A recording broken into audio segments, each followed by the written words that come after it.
Hello champions, मैं हूं कुंवर अमन सिंह, आपका फिजिक्स गुरु भैया। और आज हम लोग स्टार्ट करने जा रहे हैं फिजिक्स का एक और इंपॉर्टेंट टॉपिक जिसका नाम है पैरेलल कॉम्बिनेशन ऑफ रेसिस्टर।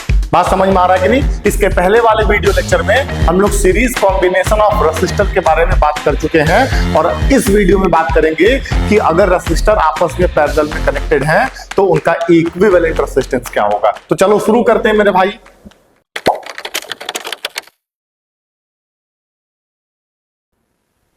तो आ जाओ भाई, ध्यान से देखोगे हम लोग क्या पढ़ने जा रहे हैं, पैरेलल कॉम्बिनेशन ऑफ रेसिस्टर। अब ध्यान से मेरी बात को समझना। इसके पहले वाले वीडियो लेक्चर में मैंने बताया था कि सीरीज कॉम्बिनेशन ऑफ रेसिस्टर क्या होता है और पैरेलल कॉम्बिनेशन ऑफ रेसिस्टर क्या होता है। मतलब रेसिस्टर आपस में पैरेलल में कनेक्टेड होंगे तो हम कैसे पहचानेंगे। बात समझ में आ रहा है कि नहीं? ध्यान से मेरी बात को समझो, मैं तुमको यहां फिर से बता दे रहा हूं। जैसे होता क्या है ना, ध्यान से मेरी बात को समझना। अगर ये हमारे पास से पॉइंट ए है और ये हमारे पास से पॉइंट बी है, अगर हमको ए से बी तक जाना है तो ये बताओ ए से बी तक जाने का कितने रास्ते अवेलेबल हैं। ध्यान से देखो और बताओ। अगर देखोगे तो ए से बी तक जाने का एक ये वाला रास्ता अवेलेबल है, हम इस वाले रास्ते से ए से बी तक जा सकते हैं। और ए से बी तक जाने का एक ये वाला रास्ता अवेलेबल है, हम इस वाले रास्ते से भी ए से बी तक जा सकते हैं। और एक ये नीचे वाला रास्ता अवेलेबल है, हम इस वाले रास्ते से भी ए से बी तक जा सकते हैं। तो ए से बी तक जाने का 3 पाथ अवेलेबल है।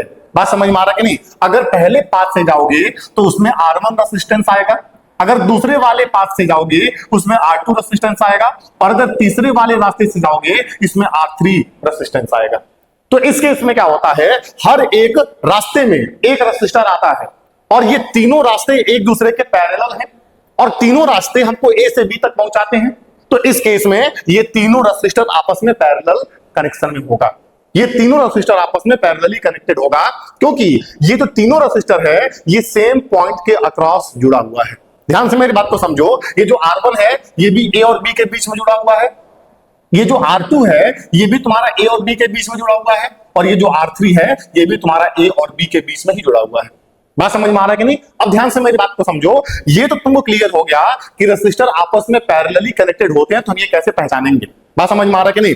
अब ये बात करेंगे कि अगर ये तीनों आपस में पैरेलल कनेक्शन में हैं तो हमको इक्विवेलेंट रेसिस्टेंस कैसे मिलेगा। इक्विवेलेंट रेसिस्टेंस निकालने का फॉर्मूला क्या होगा उसको डिराइव करने जा रहे हैं। अब ध्यान से मेरी बात को समझना।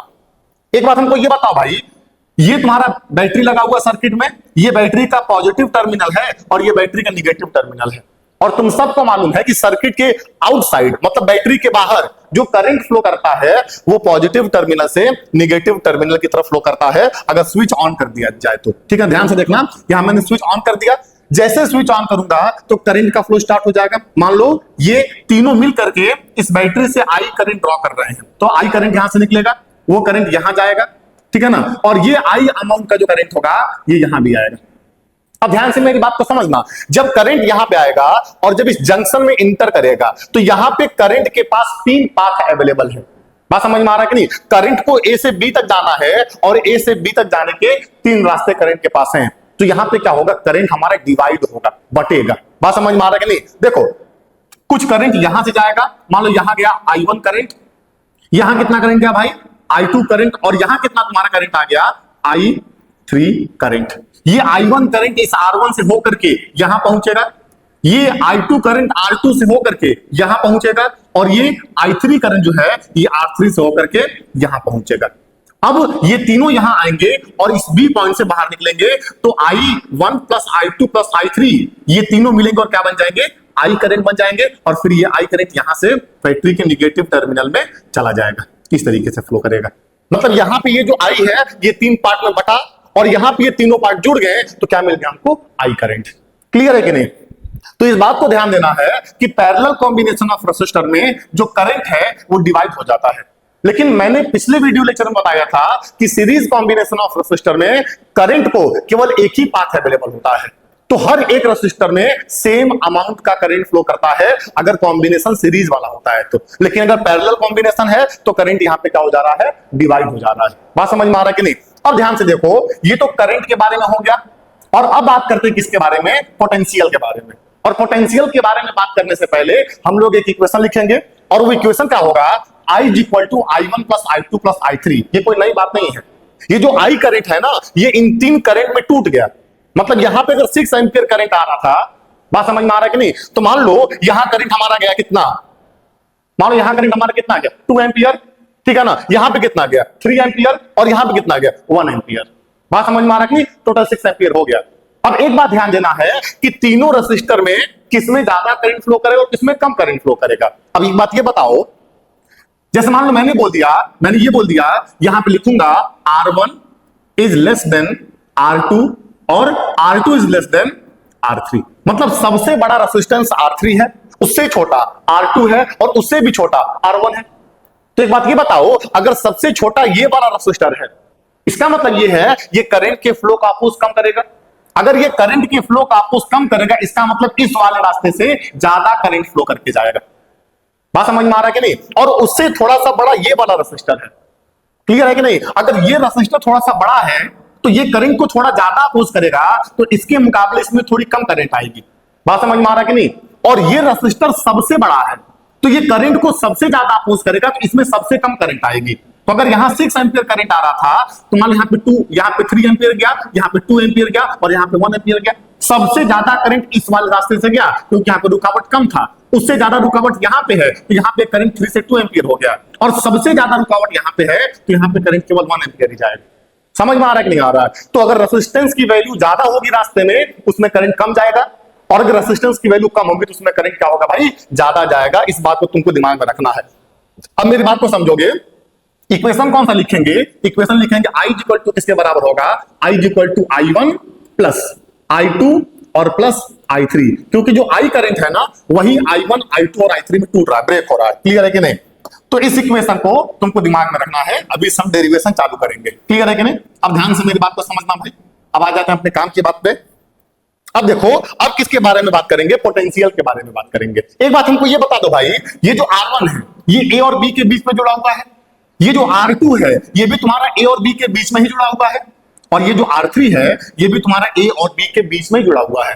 मतलब ये तीनों रेसिस्टर सेम पॉइंट के अक्रॉस जुड़े हुए हैं, तो इस केस में इन तीनों के अक्रॉस पोटेंशियल डिफरेंस सेम होगा। बात समझ में आ रहा है कि नहीं। ध्यान से मेरी बात को समझना। अगर ये तीनों रेसिस्टर, ध्यान से मेरी बात को समझोगे भाई, अगर ये तीनों रेसिस्टर सेम पॉइंट का अक्रॉस जुड़े हुए हैं तो तीनों के अक्रॉस जो पोटेंशियल डिफरेंस होगा वो सेम होगा जो बैटरी का पोटेंशियल होगा। मान लो अगर बैटरी का वोल्टेज V है, तो इस केस में जो यहां पे पोटेंशियल डिफरेंस होगा R1 का क्रॉस, वही R2 का क्रॉस भी होगा और वही R3 का क्रॉस भी होगा, और बैटरी का वोल्टेज V है तो यहां पोटेंशियल डिफरेंस भी कितना होगा, V। बात समझ में आ रहा है कि नहीं। अब देखो, कभी कभी बच्चे क्या क्वेश्चन पूछते हैं कि भैया पैरेलल कॉम्बिनेशन ऑफ रेसिस्टर में पोटेंशियल सेम क्यों होता है। तो ध्यान से मेरी बात को समझना, पोटेंशियल सेम इसलिए होता है क्योंकि सभी के सभी रेसिस्टर सेम पॉइंट का क्रॉस जुड़ते हैं। अगर सेम पॉइंट का क्रॉस जुड़ेंगे तो जो यहां पोटेंशियल डिफरेंस होगा वो यहां पोटेंशियल डिफरेंस होगा, और वही पोटेंशियल डिफरेंस यहां भी होगा। बात समझ में आ रहा है कि नहीं। इस बात को तुमको दिमाग में रखना है, क्लियर। चलो अब एक बात ये बताओ कि अगर यहां पे करंट आ रहा है I1, यहां का रेसिस्टेंस है R1 और यहां का पोटेंशियल डिफरेंस है V, तो ये बताओ I1 किसके बराबर होगा अकॉर्डिंग टू ओम्स लॉ। ये जो I1 होगा ये V अपॉन R1 होगा। ओम्स लॉ के हिसाब से V इक्वल टू IR होता है, तो I किसके बराबर होगा, V अपॉन R के। तो I1 किसके बराबर होगा, V अपॉन R1 के। समझ में आ रहा है कि नहीं। तो इसको यहां पे लिखेंगे भाई, ध्यान से मेरी बात को समझना, I1 किसके बराबर होगा, V अपॉन R1। सिमिलरली अगर इसी तरीके से देखा जाए तो अगर यहां का रेसिस्टेंस R2 है, यहां का पोटेंशियल डिफरेंस V है, इसमें करंट I2 आ रहा है, तो I2 किसके बराबर होगा, V अपॉन R2 के। I2 किसके बराबर हो जाएगा भाई, V अपॉन R2 के। और इसी तरीके से जो I3 होगा ये किसके बराबर हो जाएगा मेरे भाई, V अपॉन R3 के। समझ में आ रहा है कि नहीं आ रहा है, क्लियर है कि नहीं। ये हम लोगों ने यहाँ पे ध्यान से देखोगे तो यहाँ हम लोगों ने कौन सा फॉर्मूला इस्तेमाल किया है, V इक्वल टू IR, जो ओम्स लॉ का फॉर्मूला है, तो I किसके बराबर हो जाएगा भाई, V अपॉन R के। इसी फॉर्मूले का हम लोगों ने इस्तेमाल किया है यहाँ पे, क्लियर, ठीक है। अब एक बात ध्यान से देखो, अगर मैं ये बोलता हूं कि इन तीनों को मिला करके इन तीनों का जो इक्विवेलेंट रेजिस्टेंस है वो यहां पे अकेले लगा हुआ है, मतलब ये तीनों मिल करके जो करंट को अपोज करेंगे ये अकेले उतना करंट को अपोज करेगा। मतलब इन तीनों को मिला करके जो करंट को अपोज करने वाली क्वांटिटी होगी इसके पास अकेले उतनी क्वांटिटी है। बात समझ में आ रहा है कि नहीं। अब ध्यान से मेरी बात को समझो, जो बैटरी यहां पे लगा हुआ है वही बैटरी यहां पे लगा हुआ है। अगर स्विच ऑन करते हैं तो जो करंट ये ड्रॉ करेगा, मतलब ये तीनों मिलकर के जो करंट ड्रॉ कर रहे थे उतना ये अकेले करंट ड्रॉ करेगा, क्योंकि इन तीनों का इक्विवेलेंट ये है। बात समझ में आ रहा है कि नहीं? चलो, तो अगर यहां से करंट कितना निकल रहा था आई, तो यहां से भी कितना करंट निकलेगा आई। क्लियर है कि नहीं? यहां पर भी कितना करंट आएगा आई, यहां भी कितना करंट आएगा आई। और एक बात ये बताओ, इन तीनों को मिलकर के जो करंट है वो यहां पे अकेले होगा, तो तीनों को मिलकर के I1 plus I2 plus I3 equal to I, तो यहां अकेले कितना करंट जाएगा I, और बाहर कितना निकल जाएगा I, और फिर यहां से करंट हमारा I आएगा और कहां पे चला जाएगा भाई? बैटरी के नेगेटिव टर्मिनल में। क्लियर है कि नहीं? तो अगर ध्यान से देखोगे, यहां पे ध्यान से देखो, अगर यहां पे हम लोग क्या निकालते हैं? I निकालते, तो I किसके बराबर हो जाएगा? V अपॉन R इक्विवेलेंट के अकॉर्डिंग टू ओम्स लॉ। मतलब इसमें करंट I आ रहा है, यहां का पोटेंशियल डिफरेंस V है और इसका रेजिस्टेंस R इक्विवेलेंट है, तो इस केस में I किसके बराबर होगा? V upon R equivalent. इसको उठा करके यहां लिख दिया जाए, ये I किसके बराबर हो जाएगा भाई? V upon R equivalent. Clear? अब I के जगह पे V अपॉन R इक्विवेलेंट यहां लिखोगे, और I1 के जगह पे V अपॉन R1, I2 के जगह पे V अपॉन R2 और I3 के जगह पे V अपॉन R3 सब पुट करोगे। ध्यान से देखो, तो I1 के जगह पे क्या लिखोगे भाई? V upon R1। नहीं, ध्यान से देखो, I के जगह पे क्या लिखोगे? V upon R equivalent. Clear? I1 के जगह पे क्या लिखोगे? V upon R1। I2 के जगह पे क्या लिखोगे? V अपॉन R2, और I3 के जगह पे क्या लिखोगे भाई? V upon R3। क्लियर है कि नहीं? अब ध्यान से मेरी बात को समझना। अब एक काम करते हैं, इसको ऐसे लिखो, V upon R equivalent is equal to V common कर लो, हो गया कॉमन। अब ध्यान से देखो अंदर क्या मिलेगा? 1 upon R1 plus 1 upon R2 plus 1 upon R3, ये मिल गया। अब ये V से V क्या हो गया? कैंसिल। तो इस केस में जो 1 अपॉन R इक्विवेलेंट होगा वो किसके बराबर हो जाएगा? 1 upon R1 plus 1 upon R2 और प्लस 1 अपॉन R3। ये क्या मिलेगा तुमको भाई? R इक्विवेलेंट मिल गया। क्लियर है कि नहीं? ये फॉर्मूला बहुत इंपॉर्टेंट है भाई, ध्यान से देखोगे तो होता क्या है? देखो, होता ये है, अगर तीन रेसिस्टर आपस में पैरेलल में कनेक्टेड होते हैं, तो इस केस में जो रिजल्टेंट रेसिस्टेंस होता है, जो इक्विवेलेंट रेसिस्टेंस होता है, उसका रेसिप्रोकल सभी इंडिविजुअल रेसिस्टेंसेस के रेसिप्रोकल का सम होता है। बात समझ में आ रहा है कि नहीं? ये पैरेलल कॉम्बिनेशन वाला है, और सीरीज कॉम्बिनेशन में जो R इक्विवेलेंट था वो R1 plus R2 plus R3 के बराबर था। वहां पे सिंपल सम हो रहा था, और यहाँ पे रेसिप्रोकल का सम होगा, और वो किसके बराबर होगा? रिजल्टेंट रेसिस्टेंस के रेसिप्रोकल के बराबर होगा। समझ में आ रहा है कि नहीं? एग्जांपल देखो भाई, जैसे अगर R1 किसके बराबर है? 2 ओम के बराबर, ठीक है। R2 किसके बराबर है? 3 ओम के बराबर, और R3 किसके बराबर है? ध्यान से देखोगे, R3 किसके बराबर है? 6 ओम के बराबर। तो इस केस में क्या लिखोगे? जो 1 अपॉन R इक्विवेलेंट होगा, अगर ये तीनों आपस में पैरेलल में कनेक्टेड है, तो 1 अपॉन R इक्विवेलेंट किसके बराबर होगा? 1 अपॉन 2 प्लस 1 अपॉन 3 और प्लस 1 अपॉन 6। तो इस केस में 1 अपॉन R इक्विवेलेंट किसके बराबर होगा? एलसीएम कितना होगा भाई? 6। अब बताओ, 2 3 जा 6, तो यहां पे क्या लिखोगे? 3 प्लस यहां पे क्या लिखोगे बताओ तो? 2 और प्लस यहां पे क्या लिखोगे? 1। क्लियर है कि नहीं? तो इस केस में 3 2 5 1 6, तो क्या आ जाएगा भाई? 6 अपॉन 6। क्लियर है कि नहीं? तो ये कटेगा तो कितना हो जाएगा? 1। तो यहां से हमको 1 अपॉन R इक्विवेलेंट किसके बराबर मिलेगा? 1 के। तो इसको रेसिप्रोकेट कर दो, तो R इक्विवेलेंट किसके बराबर मिल जाएगा? 1 ओम के बराबर। क्लियर है कि नहीं? कोई दिक्कत की बात है क्या? नहीं। अब ध्यान से मेरी बात को समझना। एक बात ये बताओ, अगर ये तीनों आपस में पैरेलल में कनेक्टेड है, तो R1 2 ओम का है, R2 3 ओम का है, और R3 जो है वो 6 ओम का है। तो इन तीनों को सॉल्व करने के बाद जो रिजल्टेंट रेजिस्टेंस मिला वो 1 ओम का है। इसका मतलब ये है कि जो रिजल्टेंट रेजिस्टेंस का मैग्नीट्यूड है वो इन तीनों में जो सबसे छोटा उससे भी छोटा है। ये पैरेलल कॉम्बिनेशन की खासियत होती है। सीरीज कॉम्बिनेशन में क्या होता है? जो रिजल्टेंट रेजिस्टेंस है वो इन तीनों में से जो बड़ा होगा उससे भी बड़ा आएगा। सीरीज में कैसे निकालोगे? 6 प्लस 3 9 और प्लस 2 11। तो सीरीज में इक्विवेलेंट रेजिस्टेंस 11 होगा, जो सबसे बड़ा उससे भी बड़ा। इस बात को ध्यान देना तुमको भाई। चलो अब आगे बढ़ते हैं, ठीक है ना? अब यहां पे ध्यान से देखो, अब किसके बारे में बात करेंगे हम लोग। यहां पे ध्यान से मेरी बात को समझोगे। देखो यहां पे क्या बोल रहा है, अगर when two resistors are connected in parallel, मान लो दो रेसिस्टर आपस में पैरेलल में कनेक्टेड है, तो इस केस में 1 अपॉन R इक्विवेलेंट किसके बराबर होगा? 1 upon R1 plus 1 upon R2। इसको सॉल्व करेंगे तो यहां से 1 अपॉन R इक्विवेलेंट किसके बराबर हो जाएगा भाई? एलसीएम ले लो, कितना हो जाएगा? R1 इंटू R2, और ऊपर क्या आ जाएगा भाई? R1 प्लस R2, इसको रेसिप्रोकल कर दो तो यहां से तुमको R इक्विवेलेंट किसके बराबर मिल जाएगा, R1 into R2 divided by R1 plus R2। तो इस बात का ध्यान देना है, अगर दो रेसिस्टर आपस में सीरीज में कनेक्टेड है, क्लियर है कि नहीं, अगर दो रेसिस्टर आपस में सीरीज में कनेक्टेड है तो उस केस में, नहीं सीरीज में नहीं कनेक्टेड होंगे, सॉरी पैरेलल में कनेक्टेड होंगे, अगर दो रेसिस्टर आपस में पैरेलल में कनेक्टेड है तो उस केस में जो रिजल्टेंट रेसिस्टेंस होगा वो R1 into R2 upon R1 plus R2 के बराबर होगा। क्लियर है कि नहीं। अब देखो अगर n रेसिस्टर आपस में पैरेलल में कनेक्टेड है तो क्या होगा, क्या लिखोगे, 1 upon R equivalent is equal to क्या लिखोगे, 1 upon R1 plus 1 upon R2 plus 1 upon R3, और ऐसे करते करते कहां पे जाओगे भाई, प्लस 1 अपॉन Rn, ऐसे निकालोगे अगर n रेसिस्टर आपस में पैरेलल में कनेक्टेड होंगे तो उसकी बात कर रहा हूं मैं। क्लियर। अब देखो अगर n आइडेंटिकल रेसिस्टर आपस में पैरेलल में कनेक्टेड है, आइडेंटिकल का मतलब क्या, सभी के पास एक बराबर रेसिस्टेंस होगा, तो इस केस में जो 1 अपॉन R इक्विवेलेंट होगा वो किसके बराबर हो जाएगा, 1 upon R plus 1 upon R plus 1 upon R, और ऐसे करते करते क्या लिखोगे भाई, लास्ट में प्लस 1 अपॉन R, और कितने बार आएगा ये आ जाएगा तुम्हारा n टाइम्स, क्योंकि n रेसिस्टर है और सभी आपस में क्या है भाई, सभी आपस में आइडेंटिकल है।